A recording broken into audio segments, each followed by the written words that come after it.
nonsense. Let me get my chat in here real quick.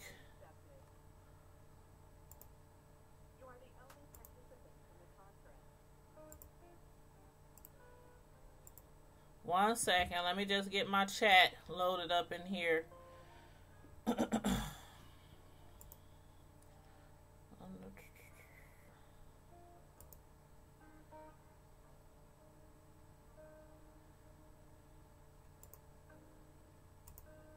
Okay, let's see. Chat. Put the new code in there.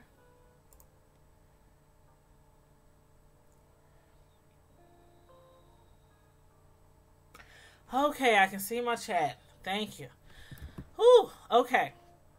Hey everybody, welcome to my live. Y'all know I don't normally go live this late, like hardly ever go live this late. But thanks for tuning in, you guys. And yes, no nonsense. I am okay. My family is okay. My sons are okay. It's a mess over here in my neighborhood right now. From what I gather so far, because I was actually at work at my part-time job. I had did a live earlier on the way to work about Liam Neeson, you know, and I had did a live, and I was like, I'm just gonna be here for a few hours, and then I'm gonna go back home, you know, to my kids and stuff, you know, like I normally do. And I started getting phone calls at work, like, I don't know, maybe an hour and a half after I get to work. And everybody's asking me, are you okay? Are the kids okay?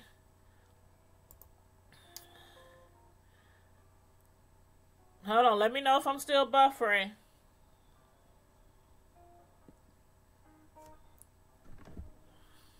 It looks good on my side, but let me know if I'm still buffering.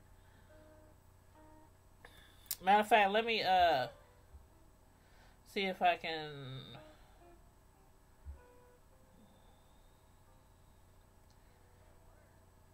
Does it look? Is it okay?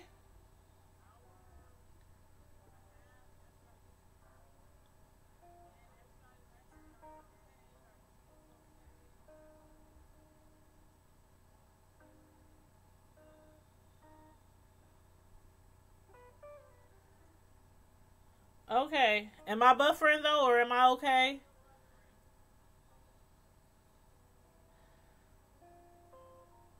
Let me know if you can see me okay and if you can hear me okay.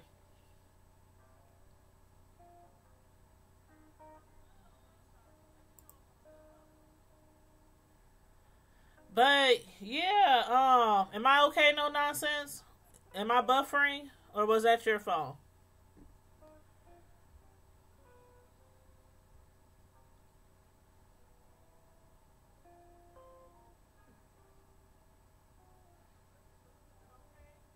Okay, anybody out there watching, can you let me know if I'm buffering or not?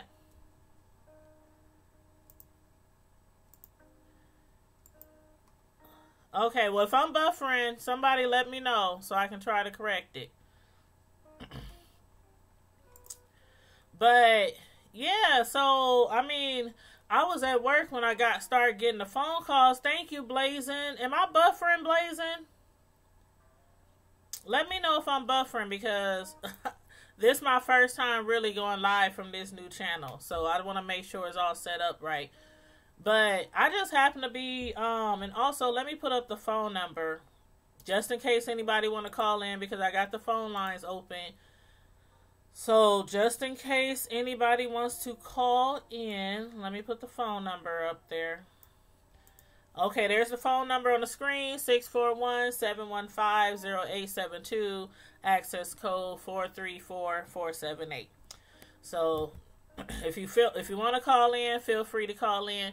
But what was I saying? Oh yeah, I was at work and I started getting all these phone calls and people asking me what's going on. Are you okay? Are you safe?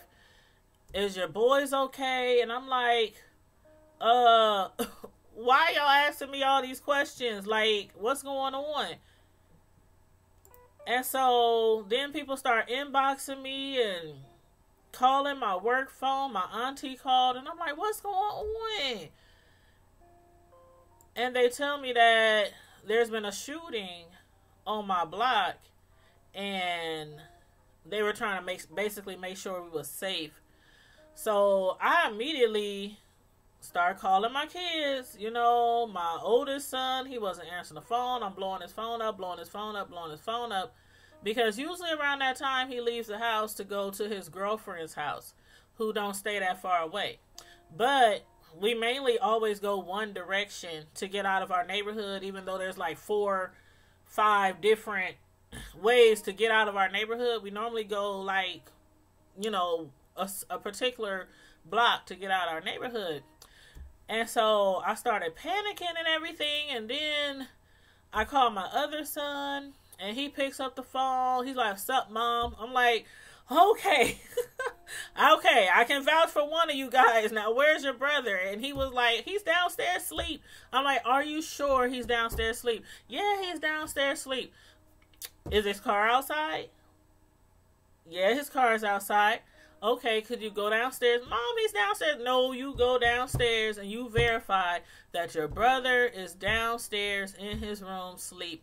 Because sometimes he'll leave his car home and go with friends. You know, friends will pick him up and take him with him, and he'll leave his car at the house. So they both were safe, and I was like, well, dang, what happened? What's going on? Then I turned the internet on, or at work, I go to the news channel, and like literally houses down from our house, a few houses down, there was 2 shootings. One guy, he's dead.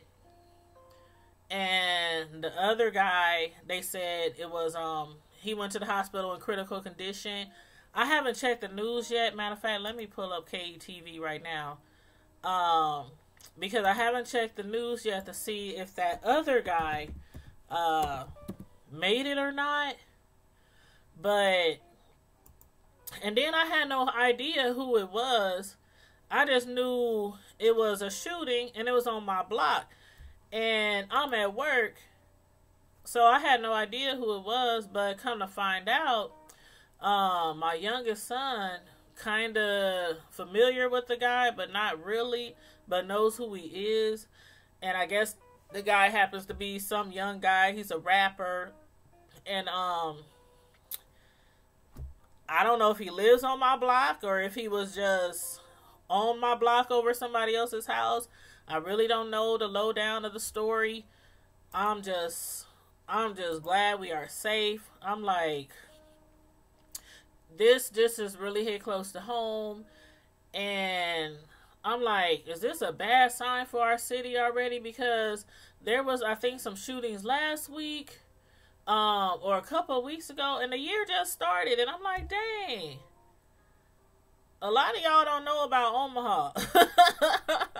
Y'all just think we, you know, a little spot on the map in Nebraska, but it gets gritty here in this city, and we have, you know, more murders than we should have, and gang violence than we should have. So for it to land like right on my block this time, I'm just like, I don't know how to feel right now. My son talking about, he texts me at work talking about it's time to move. I'm like, it's time to move? Okay, well, can you help me with moving expenses? I mean, can you help me with moving expenses? We need down payment deposit. I mean, it takes a lot of money to move. And then it's like I stay basically in the hood. I've always stayed in the hood my entire life. Born and raised in Omaha, Nebraska. I've only stayed away from the hood maybe one time in my life for like a year. And then other than that, it was always in the hood. So I'm used to things that you shouldn't have to get used to, if you know what I mean.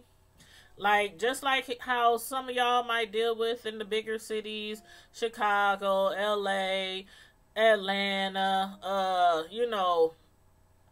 bigger cities, we're on a smaller scale, but we still have sometimes more violence than we should have for us to be on a smaller scale. But we are the biggest city here in Nebraska. So, exactly. Prayers for the deceased family. I don't know them personally, but there's a lot of people on Facebook posting their rest in peace. And you know how it goes when somebody passes away and people start, posting prayers and posting words of encouragement and things like that. It's like all over Facebook, all over this young man. And when I say young man, this is like a young man, like a young man's page. And again, I don't know him personally, but I mean, yeah, it gets gritty up here. It does, Blazing. I'm serious. It really does. And like I said, I've been in the hood all my life, so murders and shootings is nothing new. And then, growing up, we had all kind of different games in our family, from GD to Bloods to Crips to, in our family, all around on all sides, mom, dad, stepdad. I mean, it was nothing to grow up around people who was, living a violent life, or maybe walking a violent, you know what I mean, hanging around violent people, things like that, fighting, shooting, people going to jail, in and out of prison. I'm used to that, but still, when it gets so close to your house, so close to your home, it's so different. It's so different. And to be at work, like, panicking, like, if my kids do not answer this phone, I'm about to get out this place. I'm about to clock out. And mind you, I'm the only one there, the only one working at the desk at the nursing home. And I'm like, I'm about to clock out, lock these doors, secure the place, and I'm out. But finally they answered, so I'm glad they answered. I'm glad they safe. And when it was finally time for me to get home or get off of work, I'm like, okay, my auntie called down to my job, and it's like 2 of my aunties work at my job, and one of them was off and one of them was at work. So she called to alert me and my auntie of what's going on. And also she was like, I don't know how you're going to get home. I'm like, what you mean? I'm like, I'm sure I'll be able to get home. She was like, niece, the whole, she said the whole, it's like, I don't know. Let me see. It's probably like a 10 block radius around my house. And mind you, there's like 5 routes. At least. It's at least 5 routes. Because I stay like on a long block. And then I can go out this way. I can go out this way. And when you go out this way, there's like 2 more blocks on the side this way. Another block on the side this way. So it's plenty of routes to get to my house. They were all sold up. Police tape. I mean, police cars literally blocking sideways each block. And I couldn't get my car on none of them blocks. The police wouldn't let me get my car on none of the blocks. I was like, okay, how am I going to get to my house? Because the police were really not trying to allow me to get to my house. So I ended up finally, after going block to block, trying to get to my house. Finally, one of the police cars, or one of the guys from the the police, the people who were basically blocking all the blocks, the police, they finally was like, you know what, if you park your car back there, I can walk you home. So I'm like, you gonna walk me home? He walked me all the way home. It's cold. It's like 8 degrees here. Cold, like 8 degrees here, and he walked me all the way home. It was like 4 blocks. And he was like, I have to do it for your protection because at that time, I don't know if they had, anybody in custody. And of course, he wasn't going to tell me. The policeman wasn't going to tell me. But I had made a post on my Facebook page. I'm like, although I was kind of feeling like uncomfortable walking with this policeman, because I mean this dude was walking like we was almost shoulder to shoulder walking all the way to my house. I'm like, dang, he ain't gonna give me no room. I'm trying to scoot over and walk a little further away, and he keeps getting closer and closer. I'm like, okay, I got my own bodyguard. But then I was like feeling kind of weird because I don't know, I have these weird vibrations when I'm close to a police officer, and I think it just has to do with a lot of what's in social media, a lot of police brutality. It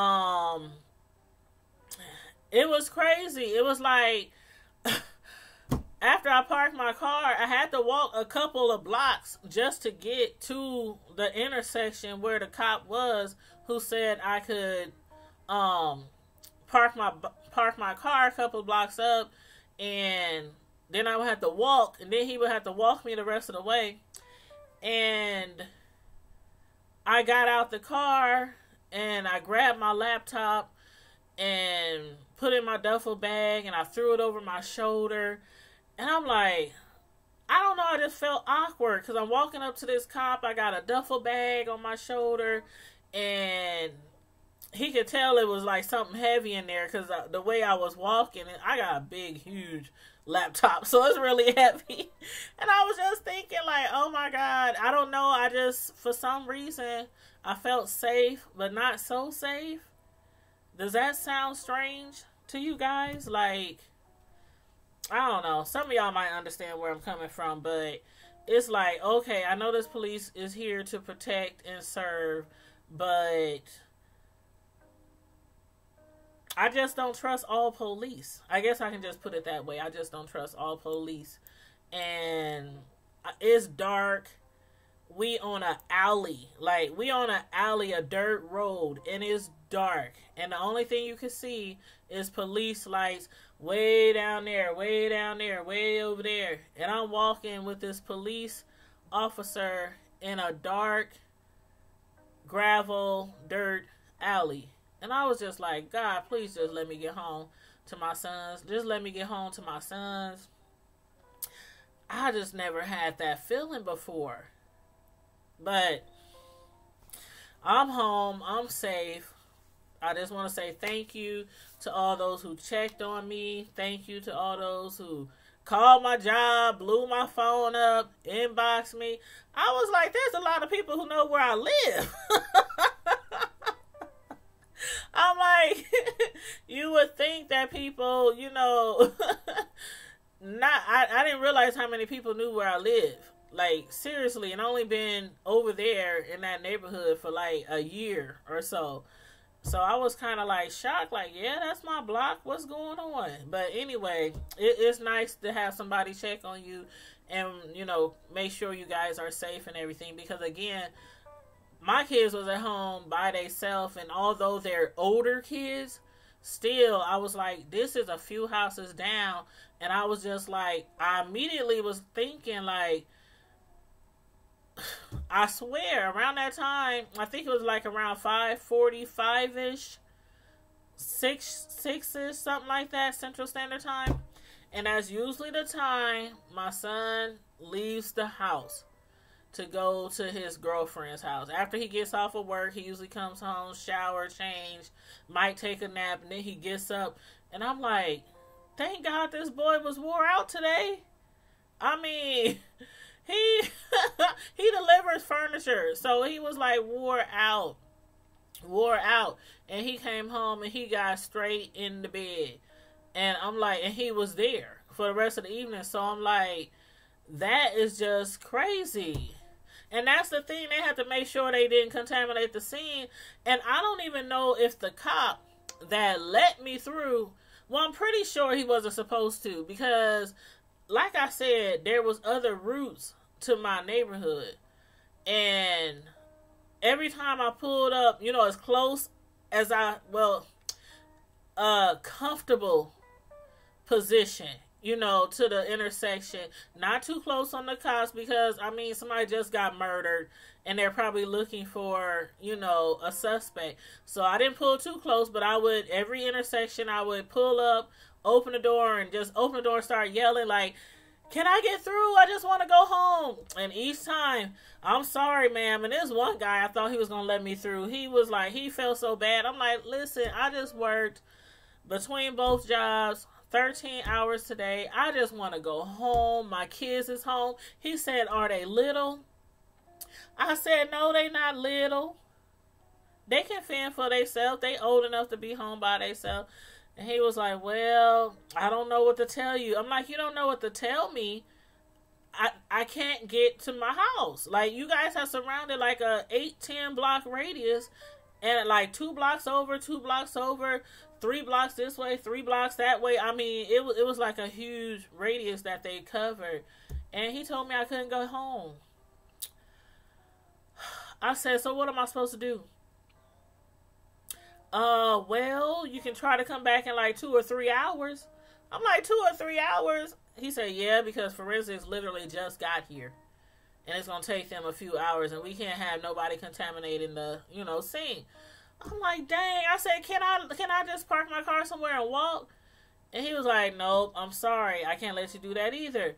And at that moment, I was literally about to call my cousin, who stayed like right by me, like a block outside of the area that was taped off. And I was gonna call them and be like, open up the door, fam, let me in. I know they knew what was going on, because they like a block away from the scene, and they on a hill, so they can look down. They can literally see my house from their backyard. So I know they knew what was going on. So I know I would have been, you know, okay to go over there. They wouldn't have minded. But I didn't want to go over nobody's house. I wanted to go home. I've been working 13 hours that day. I want to go home. Well, today. I said that day. But today. So anyway, I tried one more time. And I tried the last intersection, which was a dirt road. It got huge crater holes and everything. My car was just like, you know, that's how raggedy the road was. And it was dark. And I pulled up as close as a comfortable distance. Opened my door, and again, I was like, officer, can I please get through to my house? Again, I'm sorry, ma'am. We can't let nobody through. We can't let you contaminate the scene. I'm like, but I really, really want to get home. I'm like, I just want to get home. They come out 2-3 hours. It's going on 9:30, 10 o'clock. And I'm like, again, I could probably go over to somebody's house and chill, but I would have to be over their house till like 12, 1, 2 in the morning, maybe. And then try to go home. Nah. So I really wasn't feeling that. So anyway, this guy, I think he just, I don't know. He looked really young, like he could have been a rookie. But he was like, you know what? Just park your car up there around the corner and stuff, because the gravel road is really narrow, and basically 2 cars can't even pass on the same road. That's how it was. So I had to back all the way out because they had to keep that road clear. That's why I had to park around the corner. I mean, and then I had to get my stuff, put in my duffel bag, walk back to the police officer in the dark. It's freezing cold. I'm like, oh my God, I just want to get home. And then the whole time I'm thinking, like, I don't know who this family is. I don't know who was killed. But I just started praying for them. Like, God, you know, please look after the person who was shot, the one that's still, you know, in the hospital, I believe, still in the hospital, you know, Bless him, bless his family, the guy who passed away, if he has children. I mean, I was just like praying, like, you know, like if I was praying for somebody that I knew. So it's crazy over here. And I just looked out the window before I went live, and it's still lights. I can see right out the window the lights though there. They basically said once you see the lights gone, then you can go back to your car. And I was like, should I go to sleep and just get my car in the morning? I'm like, no, I'm gonna stay woke for a couple of hours. And that's when I decided to go live and talk about it, because it's like really, really a scary situation, you guys. And again, prayers to the family of the guy. I'm not gonna say his name. I saw it on Facebook. I'm not gonna say his name in respect of the family. I think they might have said it on the news already, the name of the person who was murdered, or killed, I should say. So, just a respect for the. Hey, chef. Hey, chef. How you doing? Chef and Shade. Chef and Shade. But yeah, no nonsense. Prayer, for the deceased family and all his loved ones and friends. And I was just going down his timeline like, this guy has a lot of friends, a lot of loved ones. I don't know what happened. Some people's like, it might be gang related. I mean, I was on the guy's page and I did see a lot of pictures of a lot of people, including him, throwing up gang signs in a lot of the pictures.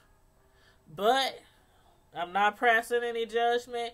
I'm not going to say it was gang related because I don't know that. And, sometimes people prejudge, and, oh, well, this person because that's what they gonna do. By tomorrow in the news, they gonna be talking about this young gentleman. They gonna be talking about his social media. You know how they do. They gonna be talking about the social media. They gonna be showing pictures, and the police and everything are going to, like, with fine, like, tooth comb, go through this person's life and the person who was also injured that was taken to the hospital in critical condition. So I'm not going to pass any judgment until we get more information, more detailed information. But I cannot say, or I cannot lie and sit there and be like, dang, was this guy in a gang? Is it gang related? It does cross your mind, but I don't know. I just know what I saw, and I mean, there's all kind of, them signs and all that kind of stuff. So I don't know, but regardless, it's still somebody's child. It's somebody's brother, somebody's cousin, friend, maybe parent, maybe uncle, So again, rest in peace to the deceased. And I said my prayers already, but bless the family. Bless the family. All right, now nonsense. Thanks for checking in. I'll see you on social media tomorrow. I'm sure I'll see you tomorrow. If you upload some videos, I'll try to tune in. But yes, I don't know if anybody is watching who, I think a few of y'all who tuned in is from Omaha, from my city. So if you have any comments on the situation and would like to call in, let me know. I got the phone lines open. The phone number is posted on the video. So if you know the person, or know somebody who know the person, or got anything to say, or want to give your respects or anything to the family, feel free to call in. Because again, I don't know the person personally. I just, ask God to, bless the family, console them, give them peace, help them get through this, because regardless of how a person dies, it still makes a huge impact on everybody involved and their family and friends and loved ones. So that's all I have to say on that. And again, I thank God that my sons were safe. I still have to, give God thanks for that as well. But I don't know. I just hope it's not a bad sign for what's to come. You know how you have like shootings and murders before summer? It's like, it's too cold out here for that. Like, who just goes around I just hope it wasn't like an intentional shooting. I really hope it's not gang violence. I really hope it's not gang related, because it's just so close to home. And we already have a bad name, North Omaha. We're known for violence. We're known for gangs. We're known for shootings. It's just sad that it's a fresh new year, and already this is how we starting the year off. This is how we starting the year off. And it just makes you wonder what's to come for the year. What's to come when spring gets here, when it get a little warm, when it gets summertime. But we just gotta pray for our city, pray for our loved ones, keep ourselves prayed up. And it's crazy because I pray a lot, and sometimes I don't have a reason to pray. I don't know. I think I get that from my mom, because rest in peace, my mom, she was like a prayer warrior, raised me in church since I was 4. And I'm telling you, she would pray all the time. She would be washing dishes praying, folding clothes praying, combing my hair praying, burning my ear off with the hot comb praying. She was always praying or reading her Bible. She was like really, really religious. And so I get that from her. So when I was on my way to work, like before I started my live video, I was, praying in my head. Just for some reason, I just started praying, Father God, please, bless my family, my friends, my love. I just do that, like, just out the blue sometimes. And then I was messing around with my little phone and everything, and started to do my live and drove to work and started working. And it's like, you never know, when you pray, why you praying. So we hear that all the time. Stay prayed up. Make sure you and your family stay prayed up. And that is really, something to live by. And we don't ever know what's going to happen, when something bad might happen. But it helps to be prayed up. And always, always, always, even if your children are grown, still talk to them. Children are, once they hit like 18, 19, 20, 21, 22, I know sometimes it's kind of hard to still parent them because they think they know everything. And sometimes they be out there in the streets and they be doing stuff that they shouldn't be doing. And still talk to them, stay on them. They might know right from wrong. They may know they shouldn't probably be hanging around certain people or certain individuals. And sometimes they might fall and bump their head. But you still have to stay on them. Still continue to pray for them. Still ask God to alter their steps if they are on the wrong path. And, keep your family prayed up. And even if they 21 or 22, 23, 24, 25, if you see your children out there doing something that you think they should not be doing, continue to talk to them. Don't beat them over the head with it, because you know you can run them off. You know you can run these kids off if you do too much.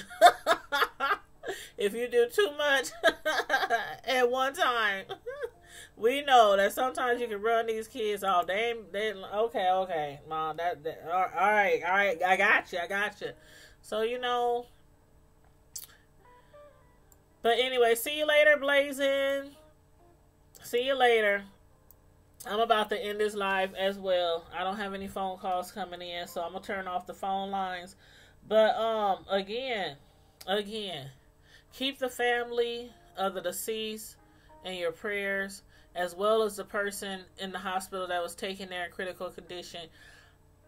I just checked the news and I didn't see any updates, so you know, hopefully he'll pull through and he'll be able to come home and maybe even help the police identify, if they don't have a suspect, you know, identify who possibly, you know, shot, you know, the other person or killed the other person. Or hopefully this crime will get solved, and hopefully justice will be served. And